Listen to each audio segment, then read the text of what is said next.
Hi everyone, okay, this is George here again. So this is the second part of probably a couple of videos going over the basics of the base building in our servers. Okay, so this time around I'm going to show you a couple of the new features and how to use them. Okay, so a couple of features that we have automatically, something called plot holes for life. I might have mentioned this in the previous video, but basically this enables your character to never have to replace your plot pole once you die. So no matter how many times you die, you will always be able to build on your plot. You still have base maintenance, which is roughly about 35 days. So as long as you maintain your base every 35 days, then you won't have a problem. Also, we have something called friendly plot poles. So you have your friends, you want to come build on the plot. Say for instance you're at school or you're out, you're not in, and your friends come on and they want to play. As long as you add your friends to the plot pole, they can build. So it allows them to build as well without you having to be in there. So as well as having to friendly people all the time, you don't need to do it anymore. Also, we've got something which is quite a new mod, which adds the friendly doors to the situation. So now you can set who you would like to be able to access your door. So say you share a base with somebody and you really want to keep a certain section locked away just for yourself, you can do that. There's nobody on at the minute I can currently show you with, but I can show you what you have to do to do it. So you can see at the minute we've got advanced build system here. So you can take this some given items which have been tilted. It's about 20 degrees over. We've got garage doors which have been turned up on the sides. You can have extra large garage doors. We can also twist them the other way so you get extra tall garage doors. You can see just here we've put a metal panel on each side. Pretty much every buildable object you can snap into different positions, twist whichever way you want to be. The system is a little bit complicated at first. Once you get used to it, it's perfectly fine. Okay, so let's show you the door management. So what we want to do is unlock the door. Immediately you might see the manage door tab. Currently it's not in work. So at this point you've got iScan. So this is basically a way of just unlocking the door. So if you're the owner or you're a friend of the owner on the plot pole, you can unlock this door just by clicking iScan. But firstly we're going to click on manage. So it's going to manage. Okay, so you can see here online people. So this is a section of people which is rather in the vicinity. So say your friends got next to you, you can say EvolvedGaming, or I can then select EvolvedGaming, or for instance me. You don't actually have to add yourself to this section because you're already the owner, but if you feel like you want to do it, that's perfectly fine. So for instance you can add your friend. Once you add your friends to this door, they will be able to open it, and you have to do this for each individual door. So if I close this and I go to this door and unlock this door and go to manage, you can see it's no longer there. So it's for each door. So this is where you can have little sections for yourself and have them locked away perfectly fine. So alright, so we'll just open this. So iScan. So this gets away with the entire code system. So you no longer need to remember your code to your doors. Okay, so now we're inside the base. Let's just show a couple of the features that we have on the server. Okay, so just the same as how you manage your doors, you can add and remove your friends, the ability to be able to open and close them. You also have the ability to be able to lock your plot pole down. So you can see here, we've also got one of the admins that's added to the plot pole, so he can come along whenever I'm not here, and he can build and take away items. So especially if you guys that are, or girls are out there and are making bases together, you can always keep yourself added, and you can. It's a lot easier to build, as you can probably imagine. You don't have to friend everyone every time you come onto the base. The other feature we have with the plot poles is the show plot pole boundary. So when you select this, it will spawn the plot pole boundary just as it did when you first joined and put your first plot pole down. So you can see on our servers it's quite a big plot pole. It's actually 40 meters, so it's quite considerably larger than the standard plot pole. So it's pretty cool.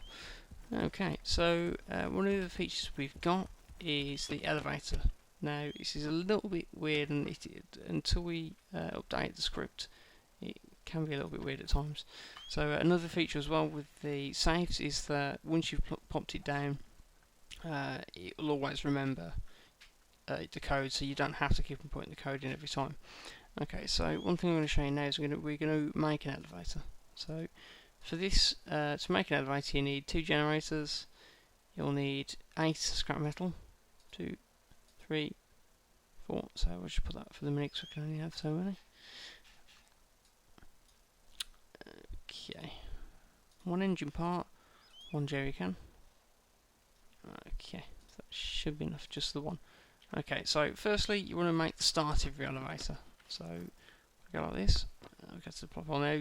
One thing to put into consideration, which is really important, the way that this elevator mod works is when you place the item down, it determines which way your character or your vehicle is pointing in when you actually move the elevator. So say for instance I was standing here, I'm going to place this metal piece in this direction. It means that you will always be looking in this direction when you use the elevator. It's currently just a bug with the actual script itself, which we're working on. So as soon as that is updated, it will be so the matter where you get on it, and it will not matter which way you're looking. Okay, so we're going to upgrade this. So you can see when we look at it, you can see upgrade to elevator. So we upgrade to elevator. Okay, so obviously if you're missing the parts, it will tell you. So now you can see we have the option to select the elevator. So what we're just going to go and do is we're going to go and get the other parts. So we're going to get the engine, the jerry can, the generator, and 4 more scrap metal. Okay, alright, so what we're going to do now is we're going to tell the elevator the end. So we're going to select it, and then we're going to say we want to go to there. So, alright, so and then you've got upgrade to elevator stop. So you can see at this point it turns into a ghost. What it actually does is it creates a ghost image here, and then actually moves the proper part just here. So now if we go to it, and we go activate elevator to next stop, it'll move us up. So you can see this is what I meant about the direction. So it proves that when I was building it, I was looking in this direction. So as I said, it's just a glitch in the coding which we are working on. Okay, so that pretty much is it. The vehicles also work with this. So if I can just put my bike down.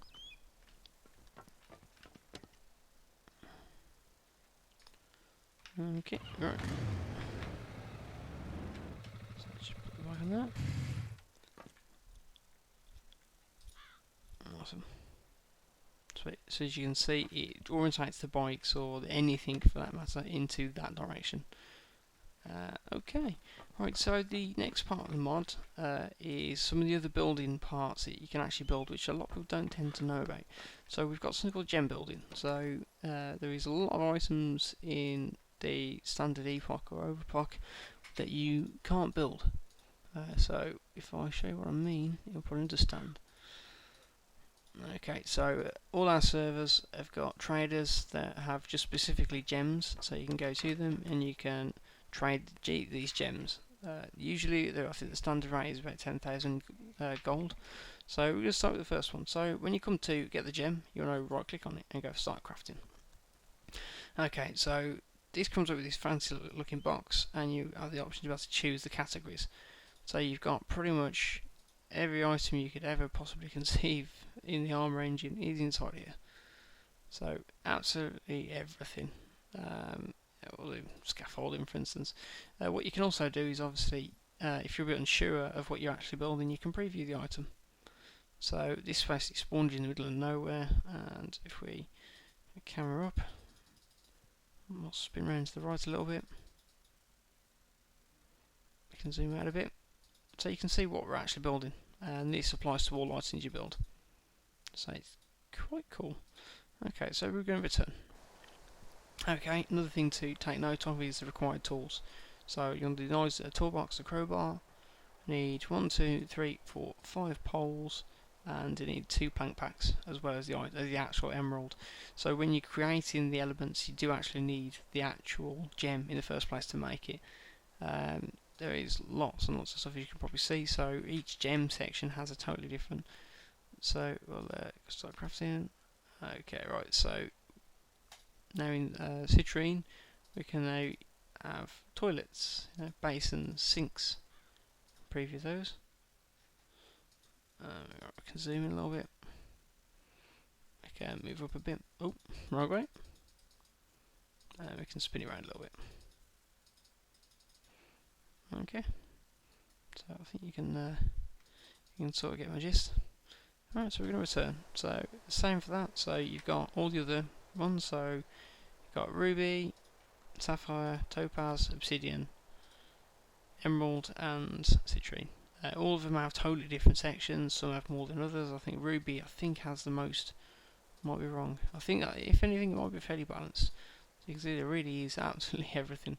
This stuff does stay to the database as well, so when you do build it, it does permanently stay there. You can obviously remove that. We've already really shown you the stat building and obviously the rotatable objects in the previous video. If you've not seen that, I'd really advise seeing it. It does give you a good idea of how this all works. Basically, when you create the item, you have the option to be able to rotate left and right, and how many degrees by. You've also got the option to be able to rotate forwards and backwards. You can say I rotated this forwards to create it a slant. Okay, that's pretty much it for the base maintenance. I think the next one I'll do will be the traders and the banking system. So thank you very much for watching the video. I really hope you enjoyed it. It'd be really cool if you want to come and have a look at the community. You want to go to www.evolvedgaming.co.uk or www.overpoch.com. There's always at least one admin on, so we can always jump on, we can have a chat to you, probably help you out as much as possible. So yeah, thank you very much, and I will see you soon.